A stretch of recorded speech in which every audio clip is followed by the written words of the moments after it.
ring pagpapagaling na kung saan sabi mula sa sinagoga, si Jesus ang gumaganap sa mga gawain ng kanyang public ministry na nasasaksihan ng mga alagad tulad nila Pedro, ni Simon, ni Santiago at Juan.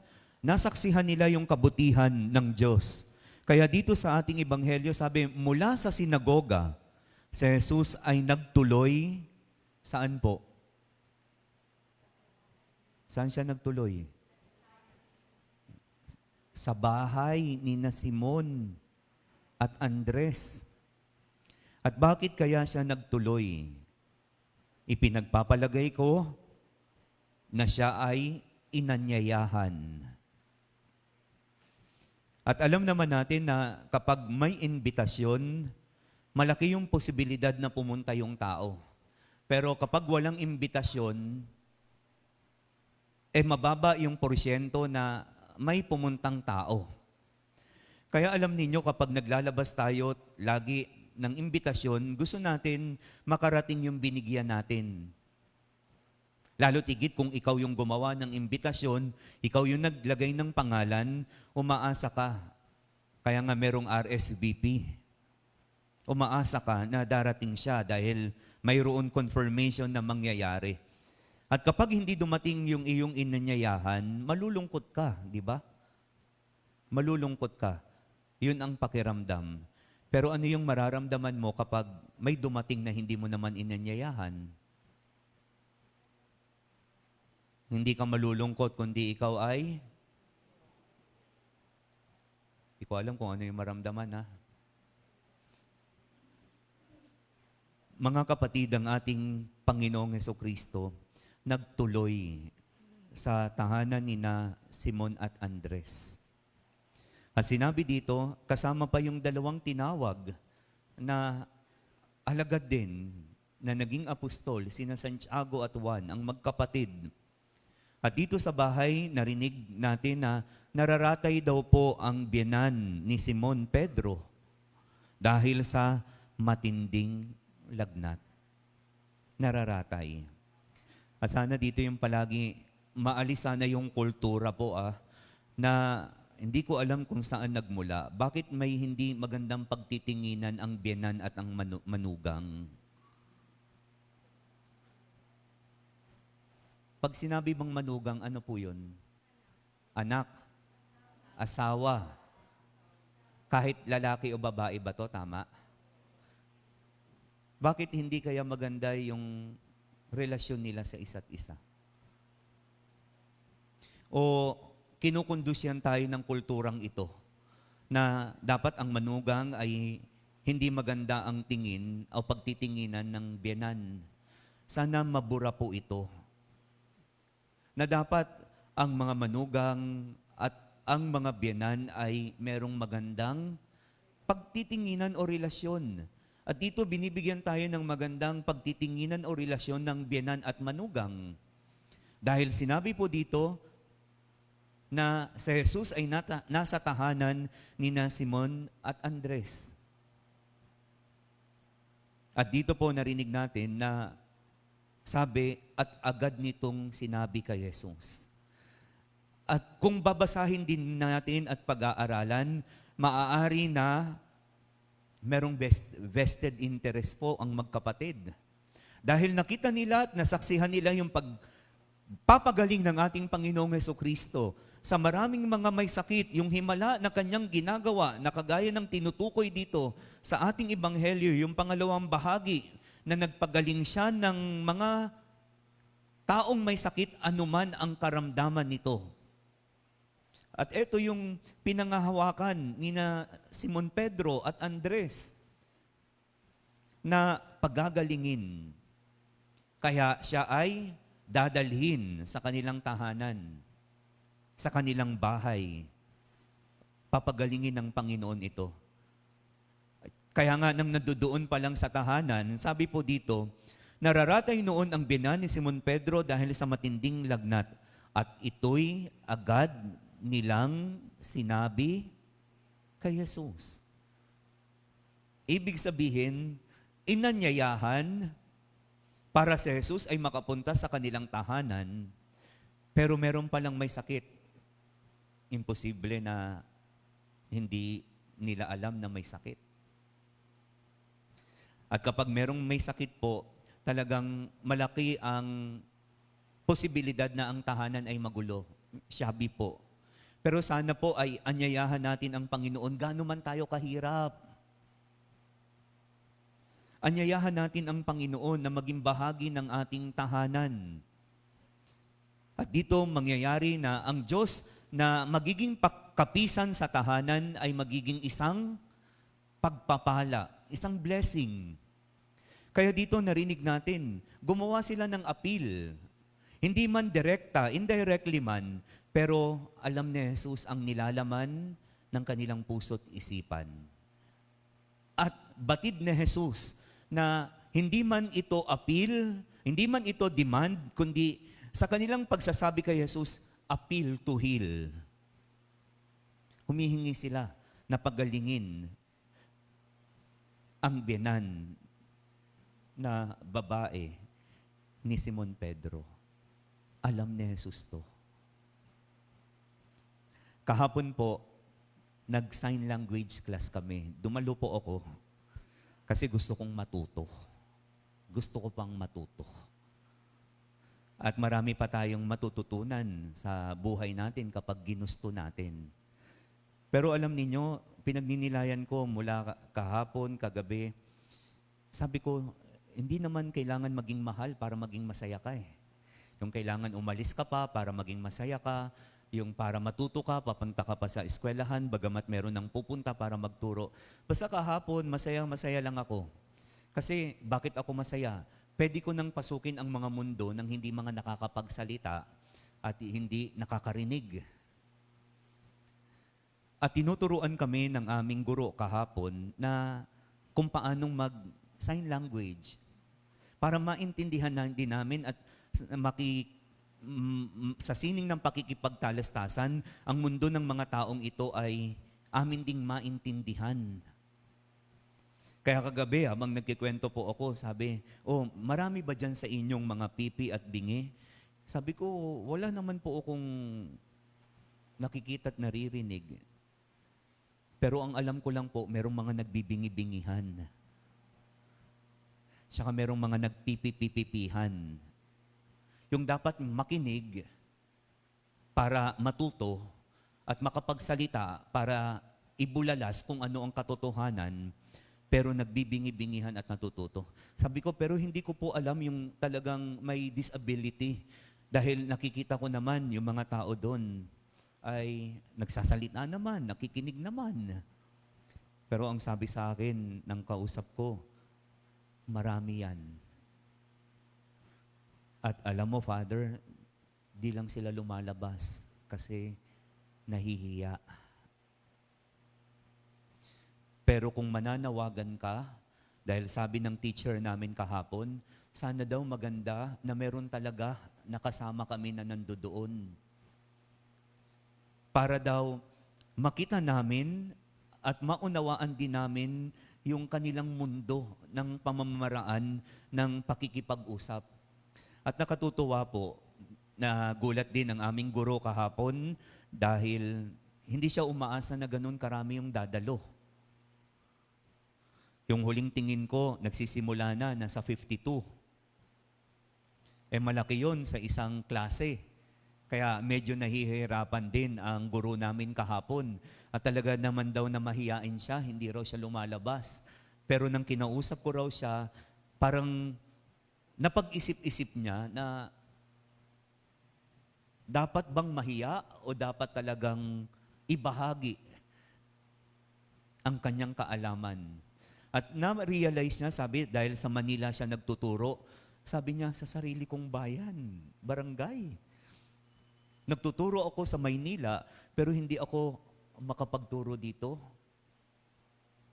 Tapos meron pa rin daw siyang kasama na nagtuturo sa mga bulag. Sabi ko, mukhang interesado din ako. Dahil dito nakikita natin ang kakayanan ng magagawa ng isang tao, lalo tigit kapag meron siyang ilalagay na pagmamahal sa ginagawa niya. So tawa lang kami, tawa ng tawa at nakikita ko masayang-masaya at magaang yung mga taong dumadalo at nakikita ko yung kanilang interes na gayahin yung aming guro ng mga, eto, ano to, sige nga. Oh, yung mga dumalo kahapon, good morning yun. Oh, yun ang mga inano, yung hi, tapos paano namin ipapakilala yung aming sarili, na nagsa-sign language kami. So alam ko na ngayon, bumati ng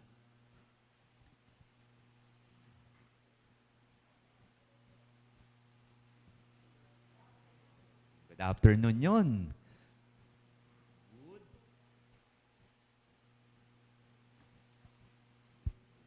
Good evening. Pag bumaba, good night. Sabi kahapon sa akin, Father, magpakilala ka. Sabi ng nagtuturo, sabi ko, Father, kasi meron kami, di ba, yung puti, Father Ricky, letter R. Tapos lahat daw ng pataas, dito mula ilong hanggang dito, panlalaki. Lahat ng pababa, pambabae. Kaya pag sister, tama ba ako? Pagpasensyahan nyo na po ako, ha? Nag-aaral pa po ako. Kaya tawa lang kami ng tawa. Tapos meron kahapon dahil nandito sa harapan, magpakilala po kayo, sister. Na yung makikita daw yung larawan sa kanya na meron siya. Sabi ng guro namin, Sister, pakilala mo sarili mo. Sabi niya. Kasi meron po ditong ano. Tapos sabi ng babae nga sa unahan, sabi niya, may nunal ka kasi. Sabi niya, nunal? Wala naman akong nunal. Tapos lumapit ako. Sister, tigyawat. Tigyawat nandito. Sabi niya, hindi, warts po ito. Oh. Tapos dahil ang pangalan niya ay nagsisimula sa J, sister. Tapos ano yung letter J sa alphabet? Paano? Gumanon sa ilong, Juliet. Ay, sorry, Sister Juliet, nabanggit ko yung pangalan mo. Gusto ko sanang itago. Pero ang saya-saya namin kahapon, ang saya-saya lang. Tapos hanggang sa natapos, kwento-kwentuhan kami, pero hindi pa yung nakakapagsalita, nagsasalita lang po, may lumalabas. Pero masayang-masaya po kami. Sister Juliet, nakita ko na kahit na meron na siyang edad, pero willing na willing pa rin siyang matuto. Willing na willing pa rin matuto. At hanggang sa, meron na kaming alam kahit papaano. At ang mamasterin namin ngayon, yung alphabet na sign language, marunong na kaming bumati, marunong na kaming magtanong sa pamamagitan ng mga salita na binubulalas pero sa amin isisenyas namin. Kaya nakatutuwa dahil, pwede naman palang matuto ang taong gustong matuto. Pwede naman palang lumago ang isang tao kapag pinahintulutan niya na magbigay ng oras at panahon dito. Kaya kwentuhan, tawanan, masaya lang. Hindi ka na pala gagastos ng malaki para maging masaya ka. Tapos yung ipupursi mo pa, i-anticipate mo pa na gagamitin ko ito. Kaya nagkakalokohan nga kahapon, sana magkaroon na ng misa na sign language na lang. Naku, tahimik yun.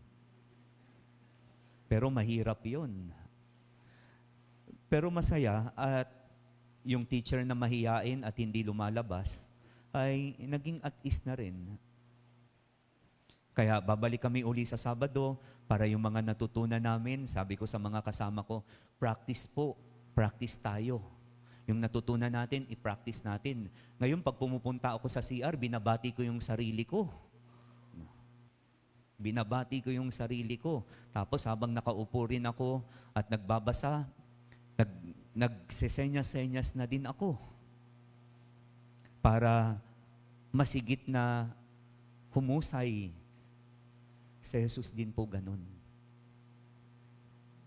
Hindi man nagsasalita ng apil sina Pedro at Andres, pero nabasa niya ang apil to heal. Kaya anong ginawa niya? Sabi dito sa ating ebanghelyo, bagamat hindi sinabi nila na pagalingin niyo po ang aking biyanan, anong ginawa ni Jesus? Nilapitan niya na. Nilapitan niya na. At sinabi dito sa ating ebanghelyo, nilapitan ang babae, hinawakan sa kamay at ibinangon. Iginawad kaagad ni Jesus ang kagalingan dahil alam niya yung laman ng puso at isip ni Simon at Andres sa kanilang biyanan. Alam ni Jesus, sana maging tayo din ay maging sincere tayo sa laman ng puso natin. Kung meron man minsan napapangunahan tayo ng ating mga vested interest, pag sinabing vested interest, malamang na patungkol sa sarili yan. Pero dito ang ginawa nila, kung vested interest man ang tawag dito, pero hindi para sa sarili nila, para sa kapakanan ng biyanan nila. Dahil nagmamalasakit, nagmamahal, at nakikita nila si Jesus na merong ginagawa sa mga may karamdaman. At hindi ipagkakait lalo tigit ng Diyos yan, anuman ang ating karamdaman, lalo tigit na ipinakita dito sa ating ebanghelyo ang mahalagang aspeto kapag merong ipinagkaloob ang Diyos sa iyo. At dito sa ating ebanghelyo, narinig natin, nang nilapitan ni Jesus, hinawakan at ibinangon, naibsan ka agad. Sabi dito, noon din inibsan ito ng lagnat, nawala yung lagnat. At meron siyang ipinakita yung biyanan na babae na pagtanaw ng utang na loob, ano yung ginawa niya? Naglingkod. Naglingkod. At sana tayo rin ganun. Ibalik natin sa Diyos, bagamat hindi naman siya nag-e-expect. Hindi kagaya natin na expect kapag mayroong ipinagkakaloob. Si Jesus hindi. Pero marapat lamang din sana nating matutunan na kapag alam mo na merong ginawa sa iyo ang Diyos,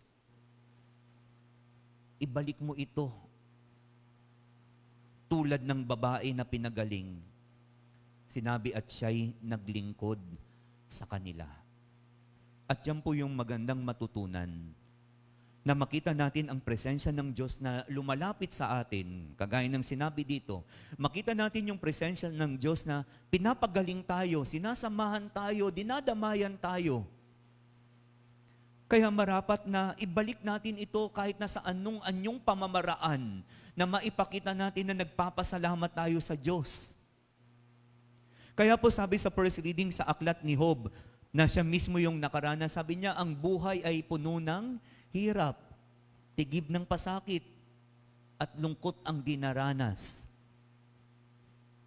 At alam naman natin na ang buhay ay ganyan. Kaya nga meron tayong salitang Pilipino na Tagalog na sinasabi, maginhawa, tapos merong kahirapan. Malungkot, tapos merong kasiyahan. Palaging dalawa. Hindi lang ang isang tao ay palaging ginhawa. Alam niyo po, lahat naman tayo mayroong problema. Ano man yung katatayuan natin sa buhay. Mayaman ka man, mahirap ka man, lalaki ka man, babae ka man, may pinagdaraanan. Kasi kung makikita niyo yung great design ng buhay, ay hindi puro ganyan na palaging iniisip mo. Maging realistic ka na kapag merong hirap, meron ding saya na nararanasan. Kapag meron ding ginhawa at lungkot, meron po palagi. Hindi lang puro ginhawa, hindi lang puro saya.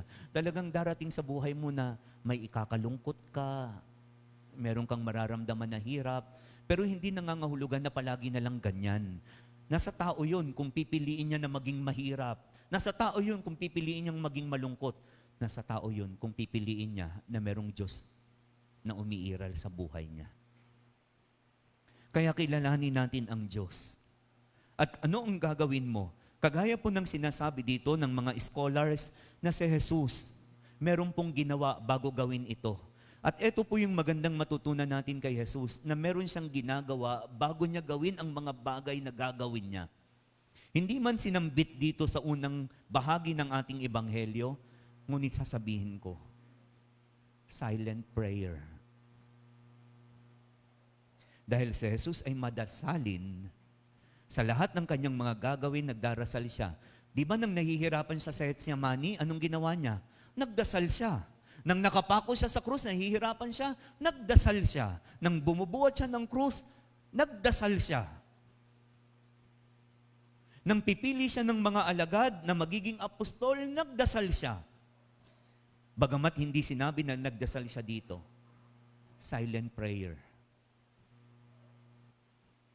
At ipinakita niya ito at nagbunga ang pagdarasal niya. Ikaw, anong ginagawa mo kapag dumadaan ka sa matinding pagsubok? Ano ring ginagawa mo kapag masaya ka? Sana maging consistent tayo. Kapag ginhawa, sana wag mong pa rin makalimutan ang Diyos. Kapag masaya, sana ialay mo yung kasiyahan mo sa Diyos. Kapag nabibigatan ka, sana maalala mo na merong Diyos na tutulong sa iyo. At sana kapag meron tayong mga tiisin, hirap at lungkot, yung ginawa ni Jesus dito sa ating ebanghelyo, na binigyan na ng tukoy na ginawa ni Jesus. Sabi po dito, so nagpagaling siya, tapos sa bandang ending, sabi, madaling araw pa. Si Jesus ay bumangon. Ikaw, anong ginagawa mo pang madaling araw? Pupunta sa CR, no? Tapos, pagkatapos nun, babalik na uli sa higaan. Alam po ninyo ang Panginoon, alam niyang busy siya. At alam niya na, kagaya ng description kahapon, bantog na siya. Sinusundan na siya ng maraming tao. Kaya sinabi rin ng manakaraang araw, hindi na niya na magawang makakain at hindi niya na rin magawang makapagpahinga kasama ng kanyang mga alagad. Si Jesus magaling mag-anticipate. Alam niya yung mga mangyayari kinabukasan. Ikaw rin, alam ko naman na alam mo yung mangyayari kinabukasan eh. Pero palagi lang ang iniisip mo, magtatrabaho ako. Pag-araw ng linggo, yung mga iba, sinasabi na magsimba, pero sasabihin, mamaya na. Meron pa namang misa, may alas 4 pa at alas 6, mamaya na. Tapos kakamamamaya, ano na nangyari? Wala na. Kaya yung iba magaling sa manyana habit. Sana po, gawin na natin sa simula, dahil yung kamamaya-mamaya mo, napag-iwanan ka na pala. Nasayang na yung oportunidad na sana makapagpasalamat ka sa Diyos dahil hindi mo pa alam ang mangyayari. Baka anyayahan ka ng kaibigan mo na maglaro, na uminom, na mamasyal, na mag-outing. Palagi po alam ninyo na compromise. Palagi yung ating gawain. Kapag may outing ang pamilya, walang pakialam kahit linggo. Basta sa kanila, makapag-outing tayo. Linggo. Dahil walang pasok yan. Pero wala sila na sana makapagsimba tayo bago tayo mag-outing. Bago tayo mamasyal. Paano nako-compromise? Diyos lang naman kasi yan sa'yo eh. Hindi yan kasing halaga ng pagpapahalaga na binibigay mo sa pamilya mo. Kasi ganyan lang kababaw ang tingin mo sa Diyos. Kaya kaya mong i-compromise na dapat meron kang gawain na para sa Diyos, hindi naman to gawain eh. At ang pagsisimba naman natin, wala naman maidadagdag sa Diyos yan eh. Sa atin, meron maidadagdag yan. Pero ano pang ginagawa natin? Kinakalimutan natin. Ipinagsasawalang bahala natin. Halimbawa na lang, magsisimba ka na lang, talagang regular ka, merong nagkasakit. Sa pamilya mo, anak mo, nanay mo, sabihin mo, hindi mo na ako magsisimba. Kasi merong may sakit, aalagaan ko muna. Hindi na compromise na naman ang pagsisimba mo. Kasi, sinasabi mo, mauunawaan ako ng Diyos. Oo, totoo ka naman na maunawain ang Diyos. Pero kaya ikaw, nakakaunawa kaya? Kaya sana dito po, yung kagaya ng sinasabi sa ikalawang pagbasa, si San Pablo, sabi niya, ito ang aking tungkulin. ito ang iniatang sa akin. Ginagawa ko ito hindi ganang sarili ko lang. Sinabi niya dito sa ending ng ating ebanghelyo na ako'y nakibagay sa lahat ng tao upang ilan man lamang ay maligtas ko kahit sa anong paraan. Sana kung gagawa tayo ng paraan at ginagawa natin ang lahat ng paraan, lalo tigit kapag nahihirapan tayo, sana gumawa rin tayo ng paraan para ang Diyos ay makapiling natin. Sana gumawa rin tayo ng pamamaraan para ang Diyos ay maranasan natin, makaniig natin. Nakakagawa ka ng mga paraan kahit na hopeless. Pero sa Diyos, hindi tayo makagawa ng paraan para siya ay mapasalamatan, para siya ay makilala ng tunay. Nakagaya na sinasabi ni San Pablo, gagawin ko ang lahat ng paraan at ginagawa ko ang lahat ng ito alang-alang sa mabuting balita upang makabahagi ako sa mga pagpapala nito. Upang makabahagi ako sa pagpapala nito. Ikaw, ano ba yung ibinabalita mo? Maganda ba? Maganda ba? Sana mabuting balita ang tawag sa mga balitang sinasabi at kinikwento natin. At kung hindi mo kaya at nakikinig ka lang, tapos maiimpluwensyahan ka, huwag ka munang makipag-usap sa mga taong nag-iisip ng hindi maganda. Yung i-entertain mo pa siya, alam mo naman na mali. Huwag mong kausapin muna. Ang gawin mo, ipagdasal mo siya na siya ay magbago. Kesa napapa-impluwensyahan ka ng mga sinasabi niya na alam mo naman na ang taong ito ay wala nang masabing maganda. Meron lang siyang nasasabi tungkol sa kanya, tungkol sa mga narating, tungkol sa mga accomplishment, mga successes niya sa buhay. Pero hindi niya namang kinilala na ang Diyos ay kumikilos sa kanyang buhay. Huwag ka munang makipag-usap. Baka maimpluwensyahan ka at maging kamukha mo siya. Buti kung maganda at gwapo siya. Paano kung pangit din? Pangit na panlabas, pangit pa pang loob. Kaya sana kung hindi naman tayo biniyayaan na magkaroon ng kagandahan at kagapuhan panlabas, pero sana mabiyayaan tayo at alam kong biniyayaan tayo ng kabutihang panloob. Dahil tayo ay nilikha na kawangis ng Diyos. Meron lang talagang mga tao, ibang kawangis ang kanilang isinasabuhay. Kaya iwas-iwas muna. Iwas-iwas muna. Para matulungan mo siya, ipagdasal mo siya. At yan yung mga mabubuting bagay na dapat ginagawa. Tingnan nyo ang ating Panginoong Jesucristo. Na-anticipate niya na kailangan akong lumayo. Sabi dito, madaling araw pa, dahil tulog pa yung mga tao. Kailangan akong bumangon ng maaga. Marahil gabi pa lang iniisip niya na yan. Babangon ako ng umaga dahil mahalaga na makapagdasal ako. Dahil sa aking pagdadasal, magiging lakas ko ito. Sa aking pagdadasal, bibigyan ko ng puwang na ang Panginoon, ang aking Ama, ay aking makaisa.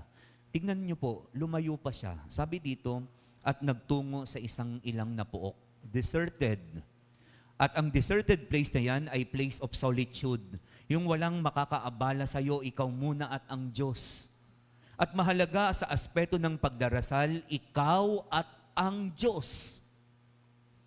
Kaya ang Panginoong Jesucristo magaling magbasa ng mga mangyayari. Bagamat taglay niya yung kapangyarihan, pero bilang taong totoo, alam niyang mamuhay sa katotohanan.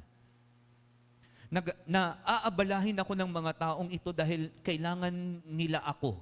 Dahil sa kailangan nila ako at tulog pa sila, hindi pa sila talaga gumigising, ako ang mag-a-adjust. Ang ganda. Palagi na lang ba ang Diyos ang mag-a-adjust sa atin? Ikaw kailan ka mag-a-adjust para sa Diyos?